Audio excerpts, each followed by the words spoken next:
Bienvenue à votre émission hebdomadaire, la piscine de Bethesda.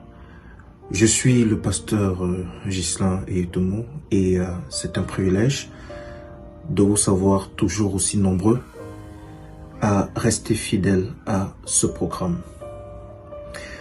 Dans le livre de Psaume 3, les versets 3 à 5, il est écrit ceci. Combien qui disent à mon sujet, plus de salut pour lui auprès de Dieu. Mais toi, ô Éternel, tu es mon bouclier, tu es ma gloire, et tu relèves ma tête. De ma voix, je crie à l'Éternel, et il me répond de sa montagne sainte. Bonjour Florence. Bonjour Pasteur Ghislain. C'est un privilège de partager ce moment de témoignage avec vous et avec les internautes qui nous suivent en ce moment. Dans le livre d'Ecclésiaste, le chapitre 12, le verset 10, il est écrit « Vanité des vanités, dit Ecclésiaste, tout est vanité. » Amen. Rendons gloire à Dieu pendant qu'il est encore temps. Une fois de plus, bienvenue à l'émission La piscine de Bethesda. Écoutons cette merveilleuse louange à Dieu.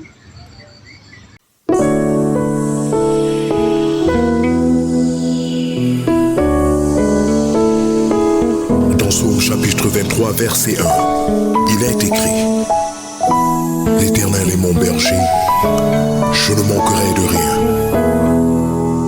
L'Éternel est mon berger.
Dans Psaume chapitre 23, verset 4, il est écrit « Quand je marche dans la vallée de l'ombre de la mort, je ne crains aucun mal car tu es avec moi.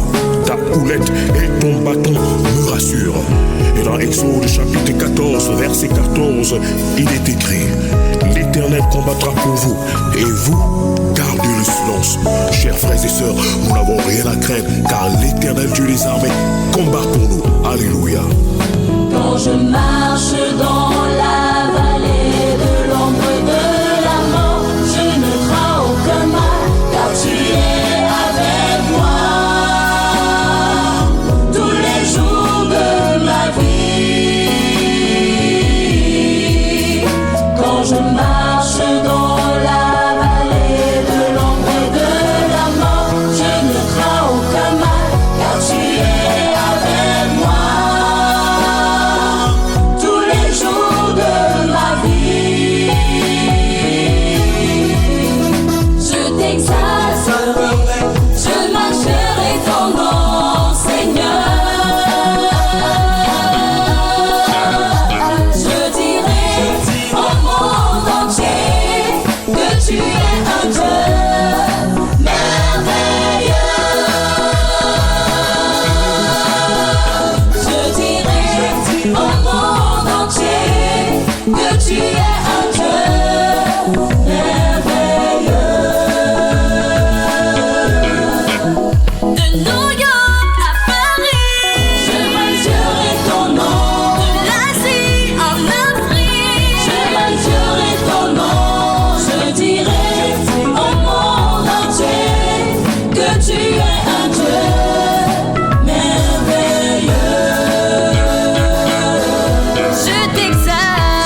Amen.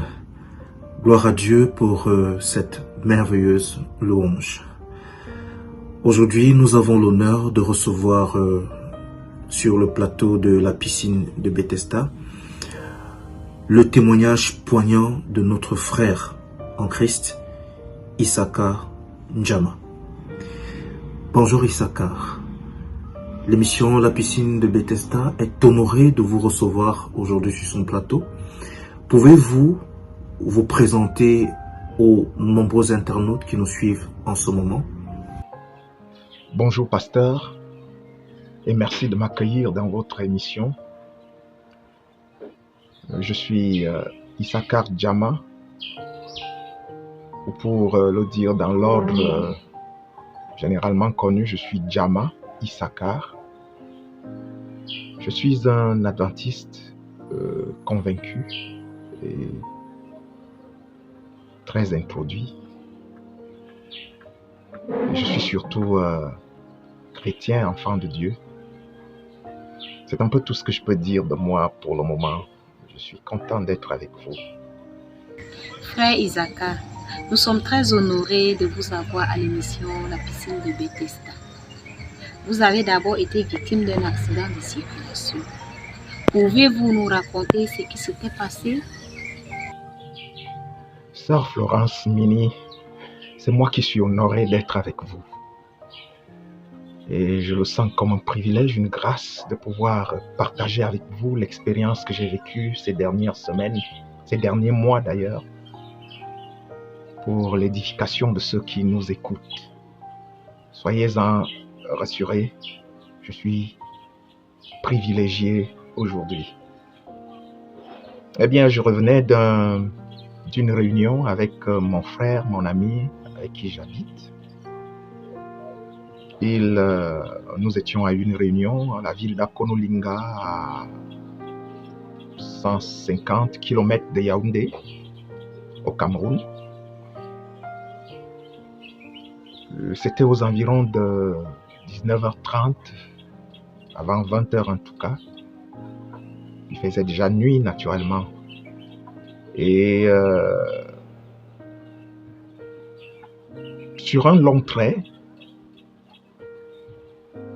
mon ami qui conduisait, mon frère, a voulu faire un dépassement parce qu'il y avait un camion devant nous.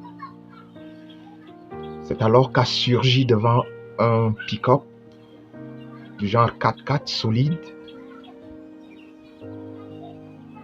en un éclair. Ça, je peux vous le dire, en un éclair, parce qu'il allait très vite, il était sur nous. Donc je me souviens avoir vu les phares sur nous, et c'est tout. J'ai vu les phares, et c'est tout. Le gars arrêté sur nous, et Je me suis réveillé couché sur le sol, les gens m'entouraient. Je m'étais évanoui. Je me suis levé promptement. Ils m'ont dit non, reste couché. Je leur ai dit mais non, je me couche pourquoi? Tu as eu un choc. Je dis mais non, j'ai pas de choc, je ne sais rien moi. Tout va bien. Bien sûr, ça, ce sont des mots que l'on dit quand on est étourdi par l'accident. Je me suis rendu compte que j'avais une blessure à la jambe gauche, que j'avais le bras gauche complètement, pas écrasé quand même, mais il y avait beaucoup de contusions sur mon bras gauche, comme vous pouvez le voir. Ce doigt ne se lève plus. Il ne peut plus se lever, même quand je tends. C'est parce que j'ai été cassé, la phalange est cassée. Ça faisait mal, mais vous voyez, quand vous venez de faire un accident, vous avez mal partout, vous ne sentez pas tous les maux. Mais ce qui était plus visible, c'était que ma joue, ma mâchoire du côté droit était enflée. C'est là où ça se voyait. Et moi seul était capable de savoir, parce que j'avais beaucoup de cheveux, de savoir que je m'étais cogné aussi la tête. Parce qu'on ne s'évanouit pas si on n'a pas reçu un choc conséquent quand même. Donc voilà comment l'accident s'est passé. Tout était bien parce que tout le monde s'inquiétait. Nous étions 5 dans la voiture. Il y avait 3 de nos amis derrière. Mon ami, je l'appelle mon ami, c'est mon frère, c'est mon ami en même temps. Nous étions devant. Et puis, ils étaient très inquiets. Et les gens qui se sont agglutinés, mais je me suis levé. Et tout le monde s'est soulagé.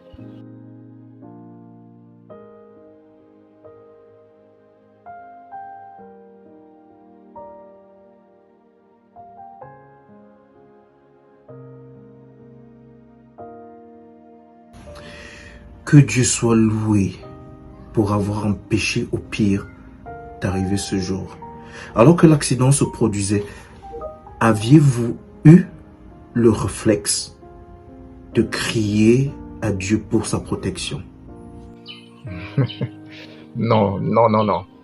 Non, pasteur, je ne m'en souviens plus. Je sais pas. Je sais que quand il y a une chose subite qui m'arrive, j'ai toujours ce réflexe de dire mon Dieu ou bien Seigneur Jésus, voilà. C'est surtout Seigneur Jésus que je dis souvent, Seigneur Jésus. Mais là, je ne sais plus. Ce que je sais, ce que j'ai entendu, mon frère qui conduisait, c'est lui qui a rabattu vers la brousse. On aurait pu être pris de plein fouet en avant, de front. Il a crié mon Dieu. C'est vraiment la dernière chose dont je me souviens. Les phares devant mes yeux et mon Dieu qu'il a crié. Je ne sais pas si moi aussi j'ai dit quelque chose. Si j'avais dit quelque chose, non, je n'ai rien dit parce que le choc a été violent. Je n'ai pas eu le temps de savoir que c'est un accident. J'ai vu les phares, j'ai su que c'est danger, mais je n'ai pas pu réagir. C'était tellement bref pour moi. Non, je ne crois pas avoir dit quelque chose. Le corps tout entier était déréglé, complètement déréglé. C'était un enfer, croyez-moi. C'était un enfer. Je comprends vraiment comment Dieu fonctionne avec nous. Le corps humain est une formidable machine. Et notre cerveau, c'est pour ça qu'il est dans une boîte, dans le crâne. Parce qu'il est un truc tellement précieux. Donc, j'étais mal. Je n'avais plus mal à la tête. Sinon, j'avais mal à la tête. Quand j'avais mal à la tête, je croyais que ce sont mes yeux qui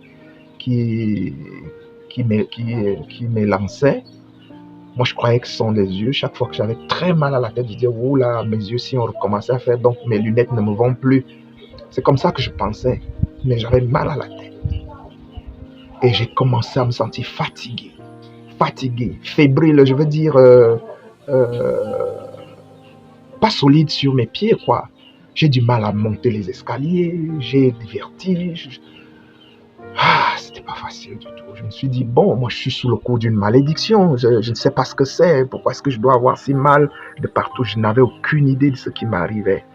C'est comme ça que j'ai passé ces 3 premiers mois de l'année, ces 2 premiers mois et le mois de décembre. C'est vraiment comme ça que j'ai passé. Après cet accident de circulation, avez-vous fait un tour à l'hôpital? Si oui, que vous ont dit les infirmiers ou les médecins? Pour ceux qui connaissent le Cameroun, Yaoundé, ses environs, c'était entre la ville d'Hawaï et Yaoundé. Je connais pas, j'oublie toujours le nom de cette petite bourgade, de cette petite ville. Et nous y sommes allés en moins de 10 minutes, nous étions au centre de santé. Et on a immédiatement été pris en charge, on nous a fait des perfusions. J'avais mes douleurs, j'avais mes douleurs à la mâchoire, aux jambes, aux bras, aux mains et à la tête. La tête faisait maintenant vraiment mal, au sommet de ma tête, mais je me disais, bon, c'est comme ça, quand on prend un coup à la tête, on a mal. Puis on nous a fait des perfusions, on nous a fait nous coucher, nous reposer. J'ai eu cette douleur-là, nous étions 3 à avoir eu des soucis. Un des amis qui était assis derrière s'est fait mal à la poitrine et mon frère qui conduisait s'est déboîté l'épaule, carrément déboîté. Et il en souffre d'ailleurs jusqu'à aujourd'hui parce que malgré tout ce qu'il a fait, cette épaule lui fait toujours mal, il a du mal à conduire, il a du mal à soulever quelque chose de sa main gauche qui a eu ce choc. On a eu ces soins-là, on est rentré à la maison. Naturellement, on n'est plus rentré. La voiture est restée au lieu de l'accident parce qu'elle était inutilisable. Elle est même jusqu'aujourd'hui complètement abîmée. Parce que c'était un choc assez violent. Ça a été complètement écrasé. Et puis, on s'est reposé. Le matin, nous sommes partis dans un centre d'imagerie médicale. Et là, c'était pour faire des radios. Nous avons fait les radios, on a vu son bras déboîté, on a vu ma mâchoire qui était intacte parce qu'on craignait que je n'ai une mâchoire brisée. Mais on n'a pas pensé à faire l'imagerie de la tête. Bon, j'ai laissé tomber. Il faut dire que je passais des moments pas bien. J'étais pas bien dans ma peau depuis un certain temps. Après les premiers soins reçus, vous êtes retourné chez vous et la vie a suivi son cours. Cependant, après quelques mois, vous ne vous êtes pas senti bien et de fil en aiguille, votre santé s'est dégradée. Pouvez-vous nous dire, frère Issachar, ce qui s'est passé? J'ai eu une série de choses qui m'ont découragé de la vie et tout le reste. Donc même le doigt cassé, tout ça, je n'en tenais pas beaucoup compte. Ma tête non plus ne me disait pas grand-chose. Bon, nous avons été suivis à la maison 3 jours par une infirmière qui venait nous faire des injections, qui venait nous demander comment on se sentait. Et puis c'est passé. Tout le monde a repris ses activités. C'est donc comme ça que l'enfer a commencé pour moi.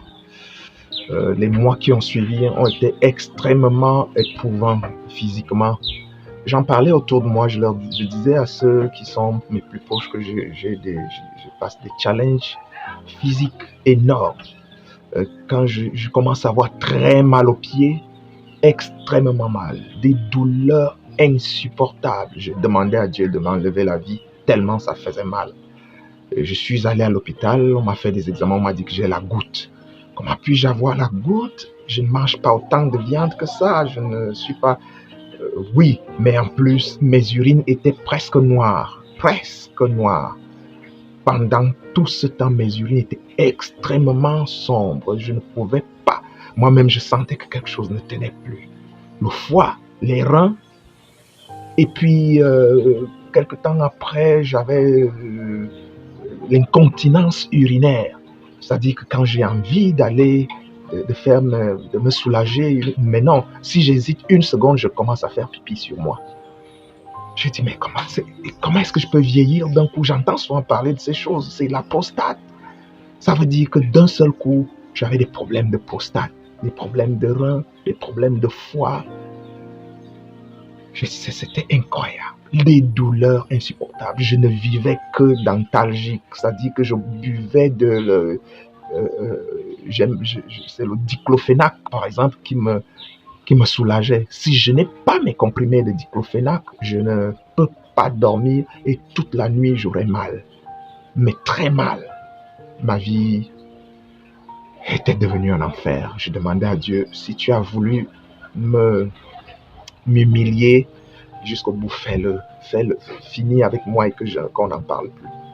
Donc, décembre, janvier, février, j'étais complètement malade. Je ne pouvais pas me lever. C'est ainsi que toutes les activités que nous faisions, mon ami et moi, mon frère et moi, j'étais au banc, je restais à la maison, je cirais dans ma chambre du matin au soir, du soir au matin, parce que si j'ai eu un soulagement aujourd'hui, demain ça va être terrible. Soit c'est la main, soit c'est le coude, soit c'est l'épaule, soit c'est les urines, soit c'est... Je ne sais plus trop, c'était très mal. J'ai passé des moments très, très, très, très difficiles. J'ai commencé à faire le hockey à un moment. Le hockey, 1 jour, 2 jours, 3 jours. Je sais que quand un adulte a le hockey et que ça passe 24 heures, il faut s'en inquiéter. Après, ça s'arrête, ça diminue. À un certain moment, étant une fois de plus interné, vous avez perdu connaissance et êtes tombé dans le coma. Durant cette période d'inconscience, avez-vous ressenti quelque chose? Je n'ai plus rien senti. Je ne me suis réveillé que 4 jours plus tard, après l'opération. C'est amusant parce que le médecin Le chirurgien, quand il voulait me libérer de l'hôpital, m'a demandé, mais monsieur, dites-moi, votre opération s'est passée quand là? Et moi, je lui ai dit, mais c'était jeudi, il y a 2 semaines, c'était jeudi d'il y a 2 semaines. Et ça l'a amusé, il m'a dit, donc, laisse ça, comme on parle au Cameroun. Il a compris que je n'étais pas, je ne me souviens de rien. Depuis lundi, je suis entré à l'hôpital. Donc lundi, dès que je suis sorti du scanner, autour de 10h30, 11h, j'ai perdu toute notion de la réalité. Et ça, vous imaginez la panique chez mes frères. Lundi, mardi, mercredi, jeudi jusqu'à 10h que je suis entré au bloc, l'inquiétude était au maximum. Parce que le médecin n'a pas cessé de leur dire, il fait un AVC, une hémorragie cérébrale, c'est-à-dire que le sang coule dans son crâne, dans son cerveau, et à tout moment, tout peut arriver. Débrouillez-vous à apporter de l'argent. Il lui demande, mais ça va coûter, on peut chercher à peu près combien? Il a souri, il leur a dit, des centaines de milliers de francs. Cherchez autant d'argent que vous pouvez, parce que c'est pas une petite affaire. Cherchez des centaines de milliers de francs. Or, vous connaissez les hôpitaux chez nous, le simple fait même d'entrer déjà, les dépenses commencent, on vous fait des ordonnances à gauche et à droite. C'est comme ça que c'est arrivé jusqu'à l'opération, parce qu'il y a eu urgence, parce qu'il leur disait, à n'importe quel moment, l'irréparable peut se produire. D'ailleurs, c'est déjà suffisamment grave maintenant là, puisque j'étais inconscient, j'étais pas là. Donc c'était une chose vraiment sérieuse. Oui, c'est allé de mal en pire. Dans cette situation générale où j'avais un malaise général,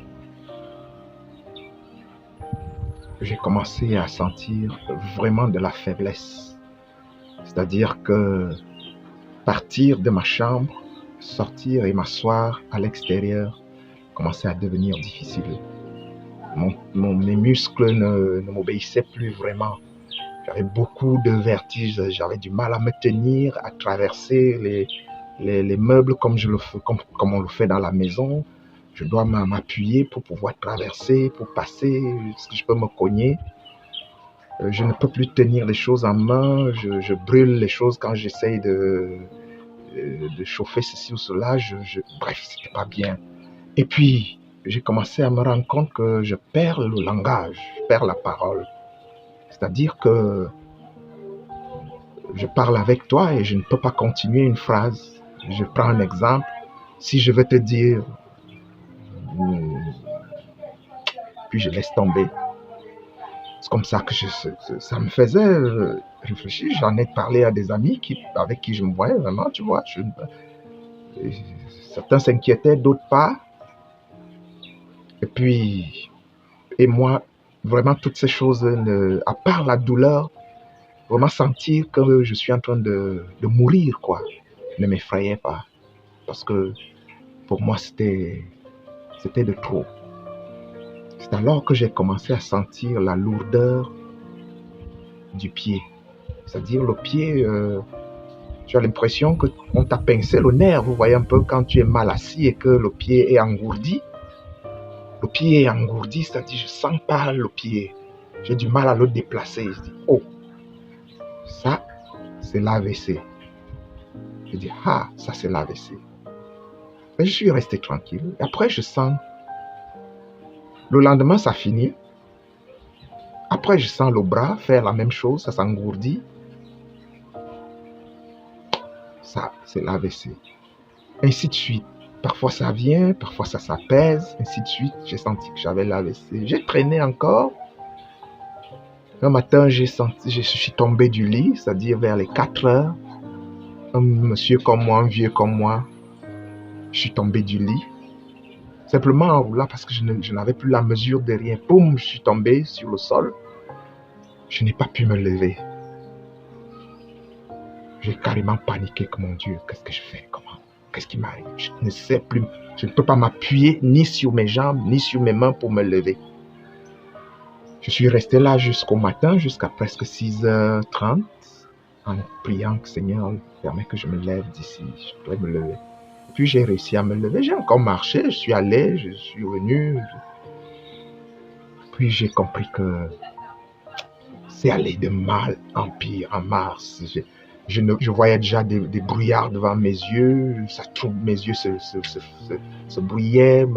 Mes vertiges étaient plus intenses. Ma faiblesse était plus forte. C'est alors que j'ai appelé certaines personnes, leur dire je crois que je fais un AVC. Venez me chercher, amenez-moi à l'hôpital parce que je n'avais rien. Je n'avais rien, je ne travaille pas, je vis avec mon ami, mon frère, et c'est avec lui que j'essaye de chercher un moyen de me rattraper, de me ressaisir, de trouver un moyen de refaire un tout petit peu ma vie qui a été complètement bouleversée. Je n'avais pas de pièces sur moi, rien. J'ai appelé ma petite sœur, dit qu'elle a une voiture, viens me chercher, on va à l'hôpital. Parce que mon ami n'était pas là, il était au village dans ses affaires, lui aussi. Il dit, viens m'appeler, on va à l'hôpital. Viens me prendre, je veux dire, on va à l'hôpital. Avec mon autre frère. Eux-mêmes, ce ne sont pas des gens riches, ils ont pris ça avec fraternité. Mais tout le doute était... J'ai commencé à perdre la notion du réel. C'est-à-dire, je les voyais, sans les voir, je ne savais plus. Je fais un pas, je tombe. Ils ont compris l'urgence. En tout et pour tout, nous avions sur nous, c'est-à-dire 300 000 francs. Et c'était leurs économies qu'ils faisaient pour leur petit projet et tout le reste. C'est comme ça que je suis allé à l'hôpital. Ils m'ont conduit à l'hôpital. Je me souviens que je suis entré. D'ailleurs, je me souviens que on m'a pris dans un brancard, sur un brancard. Et puis je me souviens que j'ai été mis dans un scanner. Je me souviens quand le scanner a glissé pour partir. Parce qu'il y a des bribes dont je ne me souviens pas. Nous avions été informés de votre situation et un grand nombre de personnes ont prié pour vous et d'autres encore se sont mobilisés pour vous assister financièrement. Quelles ont été vos impressions lorsqu'à votre sortie du coma et du bloc opératoire, vous aviez été informé de toute cette mobilisation fraternelle autour de votre personne? Y aurait-il des personnes en particulier à qui vous souhaiteriez dire un mot spécial à ce sujet? Oui. Je suis resté inconscient, je vais dire 4 jours, hein, contrairement à ce que j'ai dit précédemment, c'est-à-dire que, en fait, dès que je suis entré dans le scanner, c'était un lundi vers 11h. J'ai repris conscience seulement vers 17h30 le jeudi. Tout le reste du temps, mes amis, ma famille se sont mobilisés, l'église, tout le monde. C'était tellement fort pour ceux qui ont vécu cela. Ça a créé tellement d'émotions de voir qu'une communauté, autant de communautés, parce que ce n'est pas qu'une communauté, depuis l'union mission des églises adventistes au Cameroun, jusqu'aux camarades, aux amis. Je ne parle pas de la famille. Tout le monde s'est mobilisé dans la prière et dans les dons pour que je vive. J'ai ainsi vu un mystère de Dieu. J'étais très découragé les mois précédents parce que j'ai connu beaucoup de déceptions. Vraiment découragé. Moi qui ne suis pas, je suis pas faible du tout de caractère, au contraire. mais j'en suis arrivé à éprouver du découragement. Mais à mon réveil, les premières choses que les gens me disent quand ils me disent « Mais tu es formidable !» Pourquoi est-ce que les gens se sont autant embrasés à l'idée que tu peux mourir? Je dis, je sais pas moi. Je ne suis pas grand-chose moi. Qu'est-ce que je suis? Je fais rien à personne. Je ne suis pas si important que ça. C'est alors que j'ai compris que quand Dieu veut faire une chose pour toi, il l'a fait. Et il l'a fait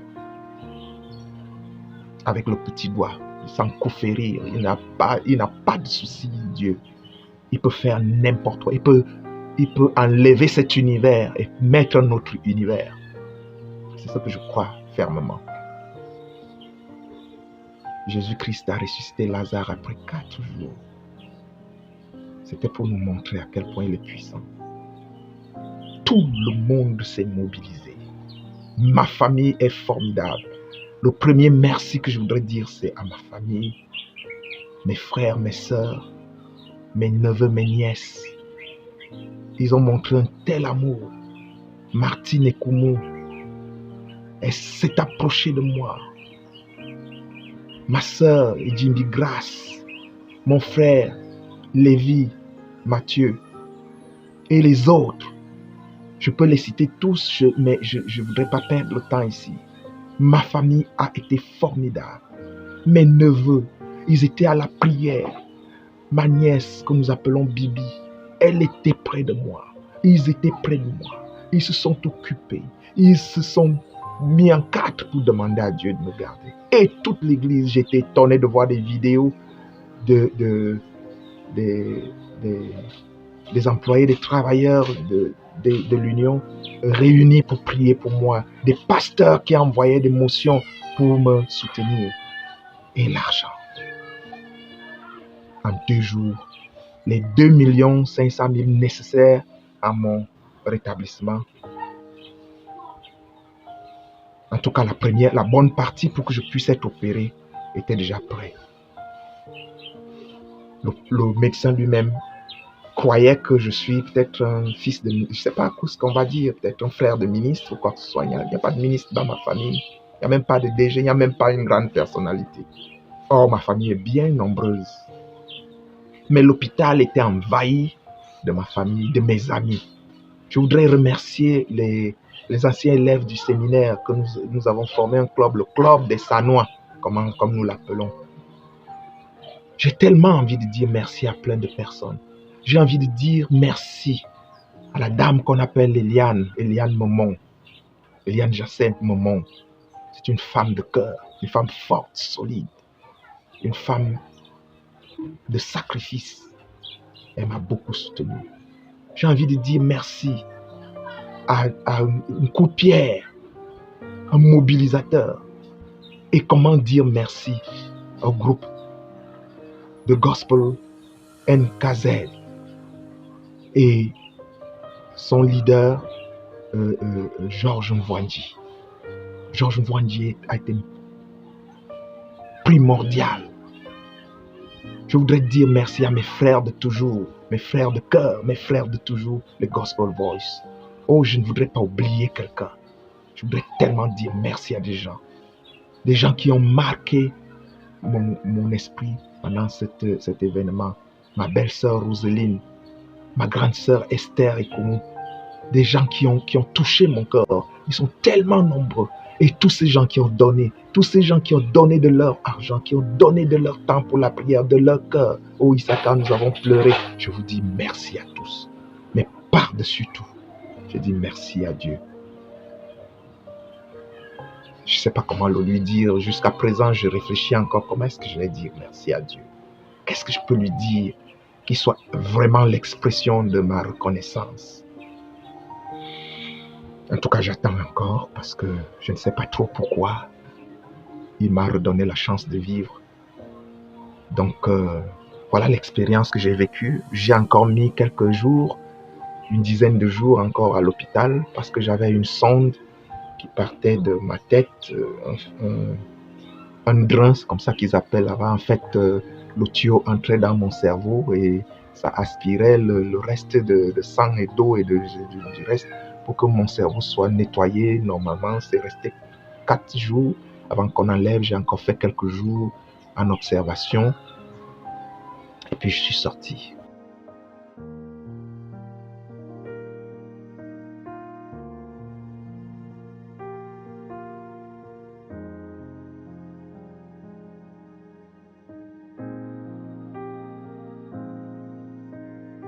Le médecin lui-même est étonné. La dernière fois que j'étais avec lui, il m'a dit, mais monsieur, vous êtes debout, vivant, bien vivant, et en santé, vous marchez. Je lui ai dit, c'est grâce à vous. Il a dit, gloire à Dieu, gloire à Dieu, gloire à Dieu. Ça veut dire que lui-même a vu la main de Dieu parce que cette opération était délicate.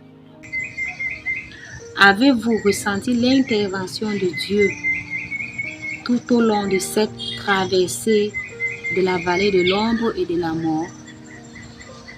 Que dites-vous à Jésus? Sœur Florence, toute cette histoire, comme toute ma vie d'ailleurs, c'est une histoire d'une relation entre Dieu et moi. Rien ne m'arrive sans que je ne pense que Dieu est pour quelque chose dedans.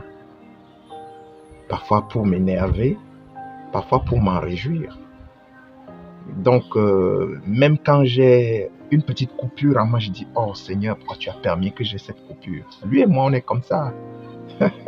C'est comme ça que je suis avec Dieu. Donc, quand j'ai cet accident, je dis, oh, tu pouvais nous épargner ça, non Seigneur? Que ça, c'est normal en quoi là maintenant? J'ai maintenant mal parce que mon problème, c'était que j'ai eu mal au doigt. Ça faisait très mal. Et puis, bon. Donc, toute cette histoire, c'était un dialogue entre Dieu et moi. Un vrai dialogue. Jusqu'à ce que j'arrive à lui dire, bon, que ta volonté soit faite, c'est toi qui es Dieu. Il n'y a pas d'autre Dieu que toi. Tu fais ce que tu veux et tu le fais au bon moment. Fais donc ta volonté dans ma vie maintenant. Je crois que j'étais déjà d'ailleurs troublé quand je faisais cette prière, que je reconnais que tu es Dieu. Fais ce que tu as à faire. Après, je n'ai vu ni fantômes, ni des anges, ni quoi que ce soit. Non, je n'ai pas eu le temps parce que je n'étais pas mort. Je n'étais pas entré dans la mort. J'étais juste évanoui, troublé, conscience perdue. Non, je n'ai rien vu d'autre. Je n'ai pas eu de message, quoi que ce soit. C'est seulement quand j'avais un peu de lucidité, je lui parlais comme je lui parle d'habitude. Que Seigneur, si tu veux que je meure, laisse que je meure. Et puis j'ajoutais, Seigneur, pourquoi est-ce que je mourrais? Ça ferait tellement de mal à mes frères. On a eu beaucoup de malheurs ces dernières années, ces derniers temps. Tu peux nous épargner ça un tout petit peu. Bref. Mais dans mon cœur, dans ma vie, je sens la présence de Dieu. Je suis avec Dieu. Je ne peux pas faire autrement. Parfois, nous sommes très en mauvais termes, lui et moi. Moi, pas lui et moi, mais moi personnellement. Parce que j'avais l'habitude de l'accuser, de m'abandonner et tout. Mais depuis que je suis sorti de l'hôpital, j'ai de la peine à dire ce mot. Que Dieu, tu m'abandonnes. Pourquoi? Parce que je disais toujours ça. J'ai vu sa main dans ma vie. Et je lui dis, oh Jésus, tu mérites la gloire, la louange. À toi la force, l'honneur, la puissance, l'élévation, les actions de grâce. Tu mérites l'empire et le pouvoir d'éternité en éternité. Yahushua Hamashiach, Jésus-Christ, tu mérites la gloire. Pas parce que tu m'as sauvé, mais pour ça aussi, mais parce que tu es Dieu. Tu es d'abord Dieu, et puis tu as fait de merveilleuses choses pour moi. Tu m'as redonné la vie, sois-en remercié. Voilà ce que je peux dire à Jésus. Quel conseil pourriez-vous donner à ceux qui, jusqu'ici, doutent encore de la miséricorde et de la puissance de Dieu? Oh, pasteur Ghislain, qu'est-ce que tu veux que je dise à ceux qui doutent? Moi-même, j'ai souvent douté. Et je pense que j'aurai encore certains moments de doute. Si je dois vivre encore un certain temps sur la terre, ça arrive. Je leur dis simplement qu'ils soient dans le doute, qu'ils soient dans la persuasion, qu'ils restent attachés à Dieu. L'assurance, la foi vient de ce qu'on entend. Et ce qu'on entend vient de la parole de Dieu. Alors qu'ils s'attachent à la parole de Dieu, qu'ils écoutent ce que Dieu dit, qu'ils lisent la Bible. S'ils sont déjà enfants de Dieu, s'ils ont déjà accepté Jésus-Christ dans leur vie, eh bien qu'ils s'accrochent à sa parole. C'est à force de fréquenter la parole de Dieu qu'on acquiert la foi. Et tout ça, c'est une grâce en réalité. Et puis, quand Dieu veut faire une expérience avec toi où il va t'épater, où il va t'étonner, où il va te couper complètement, il le fait. Il est souverain. Tout ce que nous avons à faire, c'est que dans l'humiliation, nous baissons la tête, les genoux au sol, nous disons Dieu soit loué. Fais quelque chose. Dans la gloire, nous levons la tête, nous disons Dieu soit loué. C'est tout. Le reste, ça lui appartient. Restez indéfectiblement attachés à Dieu, à sa parole, à Jésus-Christ. C'est tout ce que je peux dire à mes frères qui m'écoutent ce jour. Merci, Monsieur Issachar, de nous avoir donné le privilège d'écouter votre témoignage. Que Dieu vous bénisse. Eh bien, ma sœur Florence Mini, c'est moi qui vous remercie de tout mon cœur de m'avoir donné l'occasion de rendre ce témoignage. Merci, pasteur Ghislain. Je rends gloire à Dieu et je suis heureux d'avoir été ici. C'est un vrai privilège. Merci à tous. Prions. Merci Seigneur, éternel notre Dieu Tout-Puissant, pour ce témoignage édifiant que tu nous as permis d'avoir avec notre frère Issachar. Merci pour tes multiples largesses que tu lui accordes au quotidien. Merci pour le don de la vie que tu accordes à chacun d'entre nous. Merci Seigneur pour ta bonté qui se renouvelle envers chacun d'entre nous, chaque matin. Et pour ta grâce qui surabonde là où nos péchés ont abondé. Tu as toi-même écouté les sujets de prière de ton fils Issachar. Nous te les confions Seigneur afin que tu les transformes en actions de grâce. Merci de continuer à susciter autant de cas pour que davantage tes enfants soient édifiés et que ces différents témoignages puissent renforcer la foi de bon nombre de tes enfants qui nous suivent, qui suivent ce programme.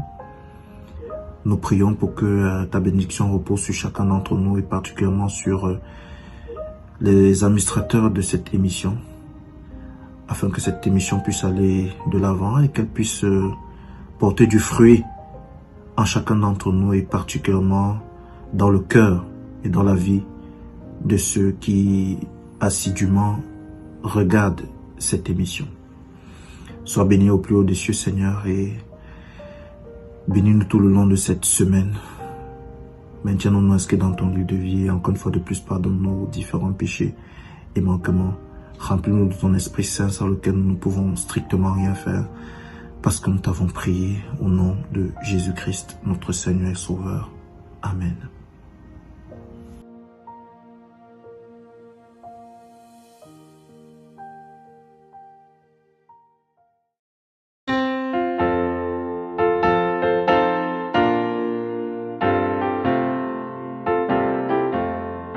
Jésus-Christ est ma sagesse, il éclaire mon chemin, et je marche en ma faiblesse, conduit par sa sûre main.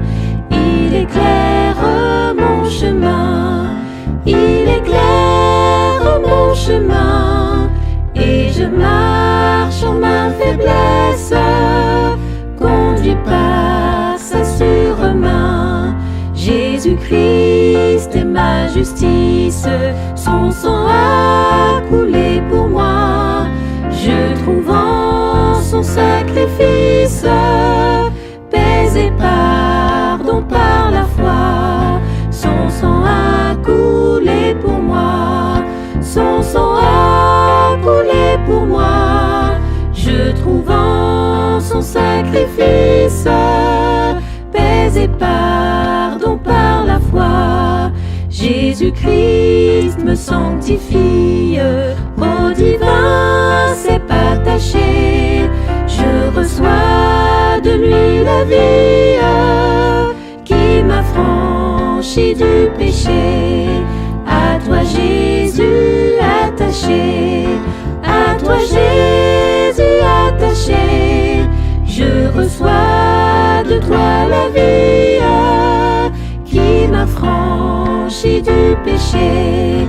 Jésus en payant ma dette à grand prix m'a racheté. Et déjà ma place est prête vers lui pour l'éternité. Jésus, tu m'as racheté. Jésus, tu m'as racheté. Et déjà ma place est prête vers toi pour l'éternité.